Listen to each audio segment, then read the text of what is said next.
पत्रकार बंधुओं को नमस्कार। आज बड़े हर्ष का विषय है कि उत्तर प्रदेश में आम आदमी पार्टी का परिवार, आम आदमी पार्टी का कुनबा लगातार बढ़ रहा है और अपना दल से प्रदेश के तमाम पदाधिकारी आज आम आदमी पार्टी में शामिल हो रहे हैं। मैं एक एक करके उनका परिचय कराऊंगा। श्री विक्रम सिंह पटेल जी हैं और विक्रम पटेल जी निजी सहायक रहे हैं पूर्व केंद्रीय मंत्री अनुप्रिया पटेल जी के, जब वो स्वास्थ्य राज्य मंत्री थी। हमारे साथ श्री बृजलाल लोधी जी हैं जो कल्याण सिंह जी की पार्टी के प्रदेश अध्यक्ष रहे हैं, राष्ट्रीय क्रांति पार्टी के, और बुंदेलखंड के अपना दल के संगठन प्रभारी प्रदेश के हैं। इसके साथ श्री वीके सिंह जी हैं जो प्रदेश के महामंत्री रह चुके हैं राष्ट्रीय क्रांति पार्टी में। श्री जयपाल सिंह जी हैं जो राष्ट्रीय क्रांति पार्टी के जिला के महासचिव रह चुके हैं, और राकेश टिकैत जी का जो भारतीय किसान यूनियन है उसके ब्लॉक अध्यक्ष हैं।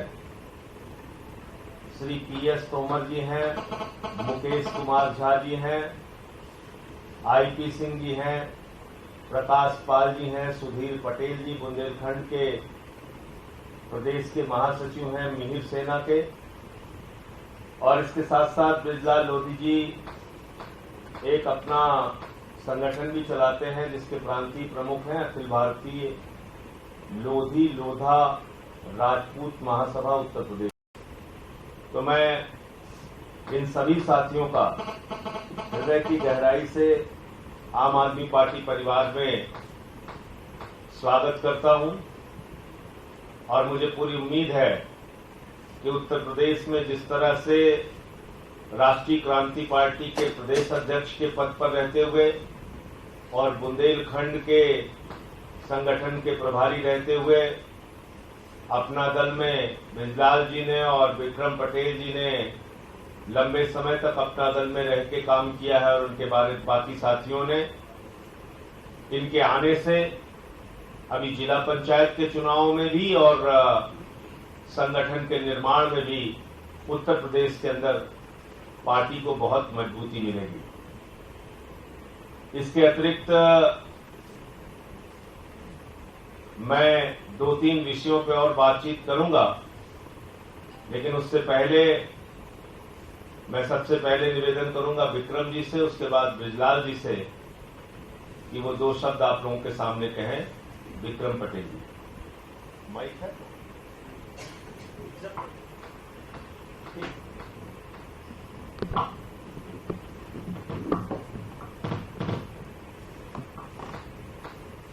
परम आदरणीय माननीय श्री संजय सिंह साहब जी, आपका बहुत बहुत धन्यवाद।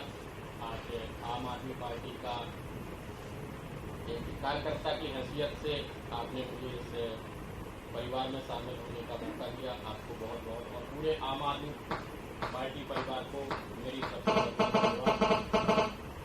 अपनी बात में केवल इतनी कहना चाहता हूं दोस्तों, वर्तमान में हमारा प्रदेश उत्तर प्रदेश,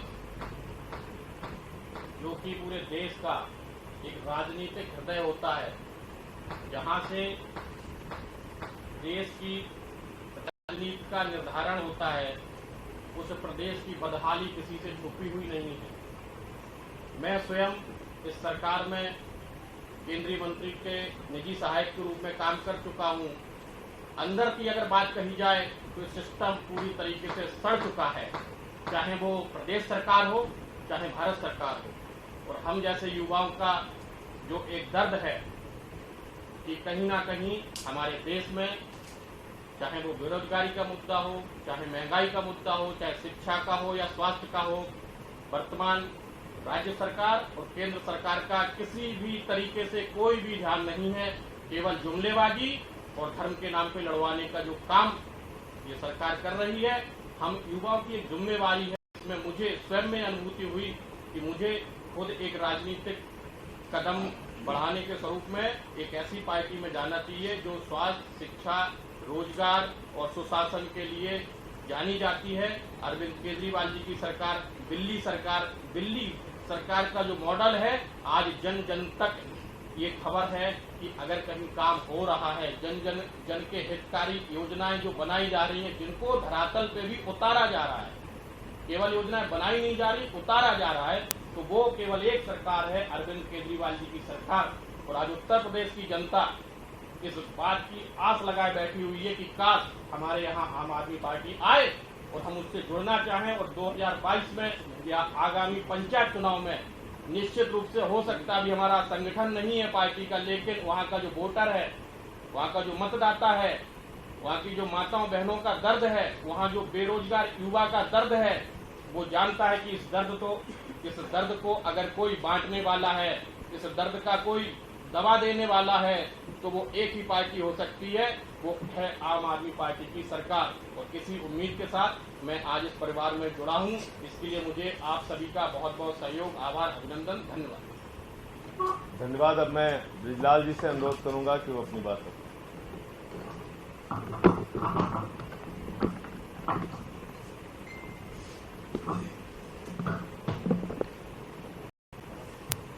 सर्वप्रथम मीडिया के बंधुओं का आज मैं वंदन करता हूं और आम आदमी पार्टी के माननीय सांसद और उत्तर प्रदेश के प्रभारी माननीय संजय सिंह जी का भी हृदय की गहराइयों से स्वागत, वंदन और अभिनंदन करता हूं कि आपने मुझे आज आम आदमी पार्टी में, जो उत्तर प्रदेश में आम आदमी की आवाज बन करके उभर रही है, उस पार्टी में जुड़ने का अवसर प्रदान किया है।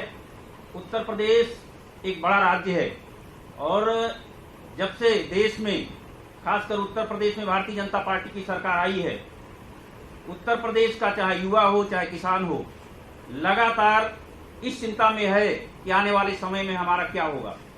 उत्तर प्रदेश का किसान लगातार प्रयासरत है कि इस सरकार से कैसे छुटकारा मिले। आदरणीय सांसद संजय सिंह ने उत्तर प्रदेश में जो किसानों के बीच में, युवाओं के बीच में एक अलग जगाई है कि दिल्ली के मॉडल को उत्तर प्रदेश में लाकर, और जो दिल्ली की हरियाली है उसे उत्तर प्रदेश में उसी तरह से लाएंगे जिस प्रकार से दिल्ली मॉडल को खड़ा किया गया है। आने वाले समय में आज हम जो लोग विभिन्न दलों से आम आदमी पार्टी में जाकर के और इस संगठन को मजबूत करने का प्रयास करके आने वाले समय में 2022 में निश्चित रूप से ये स्थिति उत्तर प्रदेश में अवश्य पैदा करेंगे कि आम आदमी पार्टी उत्तर प्रदेश में एक निर्णायक भूमिका में रहेगी। इन्हीं बातों के साथ अपनी बात को समाप्त करते हुए आदरणीय संजय सिंह जी को बहुत बहुत धन्यवाद, हृदय की गहराइयों से स्वागत, वंदन और अभिनंदन।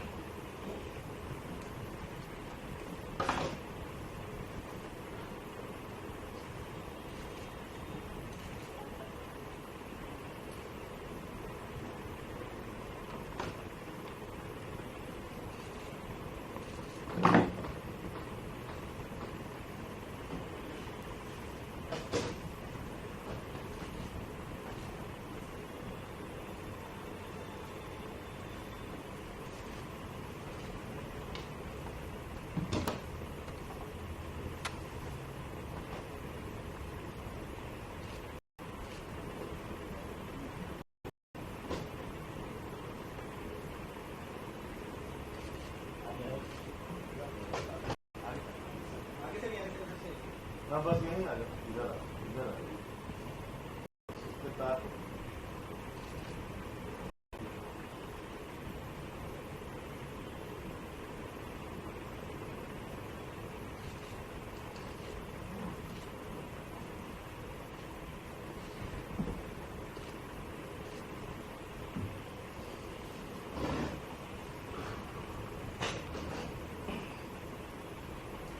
इसके अतिरिक्त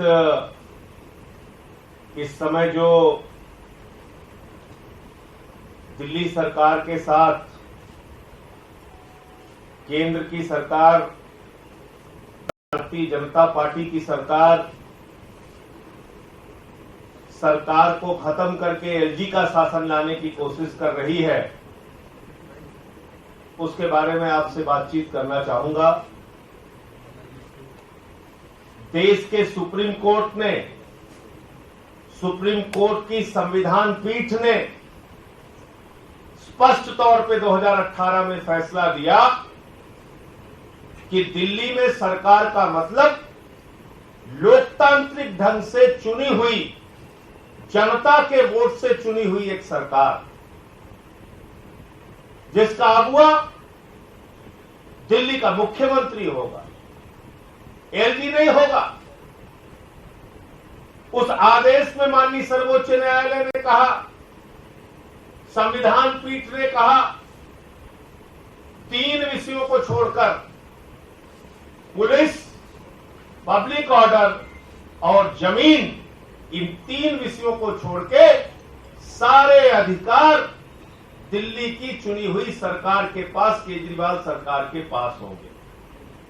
और जब से यह फैसला आया, आपको याद होगा, दिल्ली के मुख्यमंत्री को मोहल्ला क्लिनिक पास कराने के लिए 9 दिन अपने कैबिनेट के साथ धरने पर बैठना पड़ा, एलजी के घर पर धरने पर बैठना पड़ा। लेकिन जब से यह फैसला आया, काम करने में सुविधा हुई, विकास के तमाम कार्यों को गति मिली, शिक्षा के क्षेत्र में, स्वास्थ्य के क्षेत्र में, बिजली के क्षेत्र में, पानी के क्षेत्र में, महिला सुरक्षा के क्षेत्र में अनुकरणीय काम हुआ। ऐसा काम हुआ कि केजरीवाल सरकार की तारीफ अमेरिका के न्यूयॉर्क टाइम्स में होने लगी, संयुक्त राष्ट्र संघ के महासचिव ने तारीफ की, तमाम देशों के प्रख्यात लोगों ने तारीफ की दिल्ली मॉडल की, हमारे मोहल्ला क्लिनिक की, हमारे 200 यूनिट बिजली फ्री के मॉडल की, हमारे पानी फ्री के मॉडल की। अरे कौन सी सरकार है जो महिलाओं को बस की यात्रा फ्री देती है? और जब इस केजरीवाल मॉडल की पूरे देश में चर्चा होने लगी, हमारी स्वीकार्यता पूरे देश में बढ़ने लगी, गुजरात जैसे राज्य में जब हम 27 सीटें जीत कर आए, उसके बाद भारतीय जनता पार्टी ने चोर दरवाजे से, गैर संवैधानिक ढंग से, अलोकतांत्रिक ढंग से देश के संविधान और लोकतंत्र की हत्या करते हुए एक गैर संवैधानिक बिल देश की लोकसभा में इंट्रोड्यूस किया। और उस बिल में क्या कहा जा रहा है? कहा जा रहा है सब कुछ एलजी होगा, कहा जा रहा है सरकार का मतलब एलजी, कहा जा रहा है चुनी हुई सरकार का मतलब नहीं, चुनाव का मतलब नहीं, जनता के वोट का मतलब नहीं। अगर इस तरीके से आप लोकतंत्र को चलाना चाहेंगे, इस तरीके से संविधान को चलाना चाहेंगे, तो कहां बचेगा हमारा संघीय ढांचा? क्या मतलब रह जाएगा चुनाव का? क्या मतलब रह जाएगा कि कोई एक सरकार दिन रात मेहनत करके जनता के हित में काम करती है? केंद्र की सरकार का मकसद होना चाहिए ऐसी सरकारों को प्रोत्साहन देना, लेकिन आप ऐसी सरकार का गला घोटने पे लगे हुए हैं, ऐसी सरकार के अधिकारों को खत्म करने में लगे हुए हैं। आप लाट साहब के डंडे से दिल्ली को चलाना चाहते हैं, तो आम आदमी पार्टी सड़क से लेकर संसद तक इस बिल का विरोध करेगी। और कल जब हमारे साथी इसका विरोध कर रहे थे, तो आपने देखा होगा आदित्यनाथ के राज में आम आदमी पार्टी के कार्यकर्ताओं को दौड़ा दौड़ा के मारा गया। एक हमारे सिख कार्यकर्ता है, माइनॉरिटी के प्रदेश उपाध्यक्ष प्रीतपाल सिंह सलोजा, उनकी पगड़ी पे लात मार के उनको गिरा दिया गया, लाठियों से बर्बरतापूर्वक पीटा गया। महिला की प्रदेश अध्यक्ष नीलम यादव, बर्बरतापूर्वक पीटा गया। छोटे बच्चों को लेकर जो प्रदर्शन में हमारी पार्टी के नेता शामिल थे, उनको मारा गया, पीटा गया, गिरफ्तार किया गया। शाहबाज हमारा एक प्रदेश का उपाध्यक्ष है युवा का, उसका गला दबाने की कोशिश की गई, वो बेहोश होकर अस्पताल में भर्ती रहा। आपने देखा होगा आज अखबारों के मुख्य पृष्ठ पे खबर छपी है और फोटो छपी है नीलम यादव का बाल खींचते हुए पुलिस अधिकारी की फोटो आई। ये हो रहा उत्तर प्रदेश में। हम लोकतंत्र में विरोध प्रदर्शन नहीं कर सकते, आंदोलन नहीं कर सकते, नारे नहीं लगा सकते। आप मारेंगे, पीटेंगे, महिलाओं के साथ अभद्रता करेंगे। एक हमारा कार्यकर्ता है नोमान, उसका पैर तोड़ दिया। तो मुझे लगता है कि कल इसके विरोध में जंतर मंतर पर भी मुख्यमंत्री जी भी विरोध प्रदर्शन में उन्होंने भी हिस्सा लिया था। उत्तर प्रदेश के 75 जिलों में आंदोलन हुआ और कार्यकर्ताओं को लाठियों का सामना करना पड़ा, मुकदमों का सामना करना पड़ा। प्रयागराज में 25 हमारे कार्यकर्ताओं पे मुकदमा हो गया। इस तरीके से यूपी में बाबा जी का राज चल रहा है। कोई उनके सामने आवाज नहीं उठा सकता। नारे लगाना उत्तर प्रदेश की सड़कों पे जुर्म हो गया है। लेकिन मैं आदित्यनाथ जी आपको बताना चाहता हूं, याद रखिएगा, ये तस्वीरें, ये आपके पुलिसिया आतंक की तस्वीरें, ये जुल्म, ये जाति, ये लाठियां, ये मुकदमे, ये सब याद रखिएगा। उत्तर प्रदेश की जनता सब कुछ देख रही है और समय आने पर आपको अपने वोट की ताकत से जवाब देगी, क्योंकि लोकतंत्र के मालिक जनता है। लोकतंत्र लाठीशाही से नहीं चलता आदित्यनाथ जी, उसको लाठीशाही से चलाने की कोशिश मत कीजिए। लोकशाही जनता से चलती है, लाठीशाही से नहीं चलती। और एक कहावत है कि जब नाश मनुज का छाता है तो पहले विवेक मर जाता है। आपकी बुद्धि भ्रष्ट हो चुकी है। आपको ये समझ में नहीं आ रहा है कि आंदोलन का क्या मतलब होता है। किसान आंदोलन को कुछ लो, छात्र आंदोलन को कुछ लो, नौजवानों के आंदोलन को कुछ लो, पार्टियों के आंदोलन को कुछ लो, उन पे मुकदमे लिखो। ऐसे अगर आप उत्तर प्रदेश को चलाना चाहते हैं तो इंतजार कीजिए, जनता आपको वक्त आने पर जवाब देगी। जहां तक इस बिल का प्रश्न है, इस बिल पर दूसरे दलों के नेताओं से भी हम लोगों ने बातचीत की है और इसका विरोध राज्यसभा में भी होगा और लोकसभा में होगा। आपके कोई प्रश्न हो तो पूछिए। जैसा कि हमने जिक्र कर दिया कि दूसरे दलों के नेताओं की बातचीत हुई है, तो हमने ट्वीट किया था, उमर अब्दुल्ला ने ट्वीट करके आपके समर्थन में आए थे, क्योंकि बड़े पैमाने पर जो बिल आएगा सरकार, बीजेपी सरकार पर बहुमत है, तो पास होने के ज्यादा चांसेस है, तो आप कैसे विरोध करेंगे? देखिए, ऐसा है कि बहुमत लोकतंत्र में अगर आपके पास है तो उसका सदुपयोग भी कर सकते हैं और दुरुपयोग भी कर सकते हैं। सदुपयोग ये था कि मुझे याद आता है स्वर्गीय अटल बिहारी वाजपेयी जी, स्वर्गीय मदन लाल खुराना जी, स्वर्गीय साहिब सिंह वर्मा जी, ये तमाम भारतीय जनता पार्टी के नेता, मुख्यमंत्री और प्रधानमंत्री पद जैसे पदों पर रह चुके लोग, इन सब ने दिल्ली को पूर्ण राज्य देने की वकालत की, पूर्ण राज्य देने की वकालत। और आज उनकी आत्मा को कितना कष्ट होगा कि जब आप एक चुनी हुई सरकार और प्रचंड बहुमत से चुनी हुई सरकार का गला घोटने पर उतारू है, उस सरकार के सारे अधिकारों को खत्म करने पर उतारू है। सारे दलों से हम लोगों ने बातचीत की है, वो अपना विरोध दर्ज कराएंगे, लेकिन हमने देखा कि किस तरीके से सदन के अंदर भी संविधान और लोकतंत्र को कुचलते हुए बिल पास किए गए किसानों के खिलाफ। इस बिल में सरकार क्या करती है वो हम देखेंगे। क्या विरोध के स्वर को स्वीकार करते हुए बिल वापस लेती है? क्या विरोध के स्वर को स्वीकार करते हुए बिल को रोकती है? क्या सुप्रीम कोर्ट के अपमान से बचती है? क्या विपक्ष के विरोध को मानती है या नहीं मानती है? ये तो सदन में जब बिल बहस के लिए आएगा उस वक्त पता चलेगा। लेकिन फिलहाल जितनी हम लोगों में ताकत और क्षमता है हम इसका विरोध करेंगे।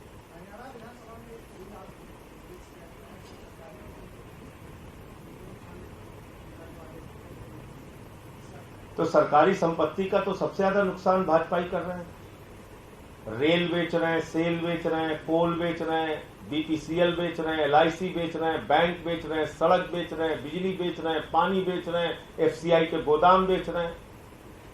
कुछ तो छोड़ा नहीं है।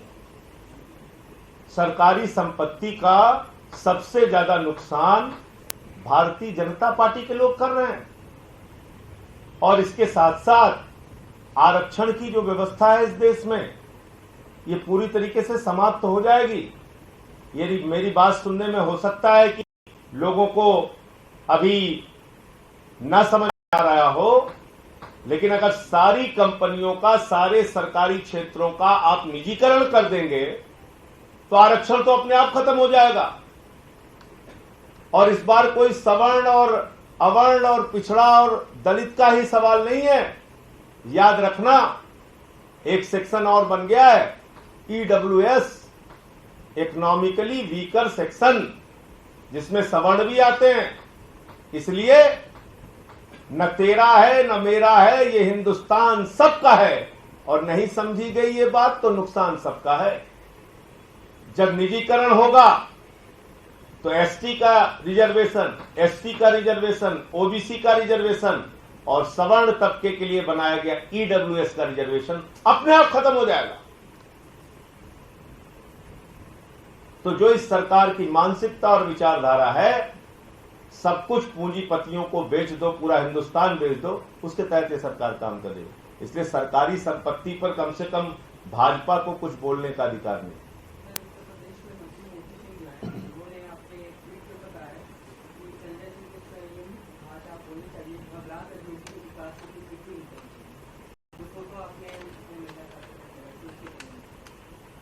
मैंने देखा नहीं है तो उस पर कोई प्रतिक्रिया देना मुझे ठीक है।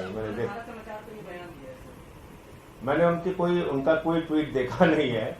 और मैंने अपने कार्यकर्ता के पक्ष में, अगर आप हमारी एक महिला शाखा की प्रदेश अध्यक्ष को मारेंगे, पीटेंगे, उसका बाल नोचेंगे और पुलिस का पुरुष अधिकारी, महिला पुलिस भी रहती हैं, अगर आपको लगता है कि उनको पिटवाना ही था, गिरफ्तार ही करवाना था, तो आप उनका भी प्रयोग कर सकते थे, क्योंकि तानाशाही आपके आचरण में है।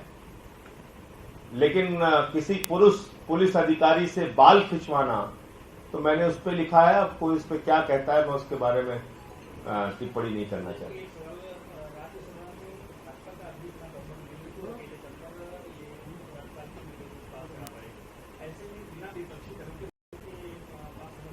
मैं बार बार आपको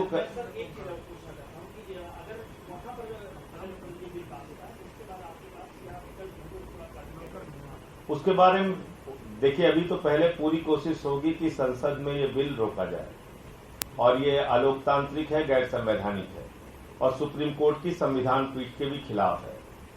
अगर सरकार पूरी तरह से तानाशाही पे ही उतारू है तो उसके बारे में पार्टी फिर आगे की रणनीति बनाएगी, क्या करना है उसको।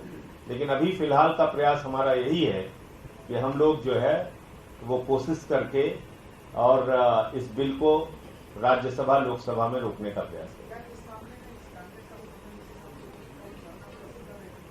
कांग्रेस के तमाम नेताओं ने और बाकी दलों के भी तमाम नेताओं ने इस अलोकतांत्रिक और गैर संवैधानिक फैसले का विरोध दर्ज कराया है।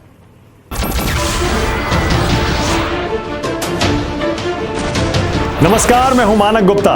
अगर आपको हमारा ये वीडियो पसंद आया हो तो इसे लाइक और शेयर जरूर करें, और हां, हमें सब्सक्राइब और फॉलो करना ना भूलें, ताकि आप देश और दुनिया की कोई खबर मिस ना करें। तो जुड़े रहिए हमारे साथ और देखते रहिए News 24।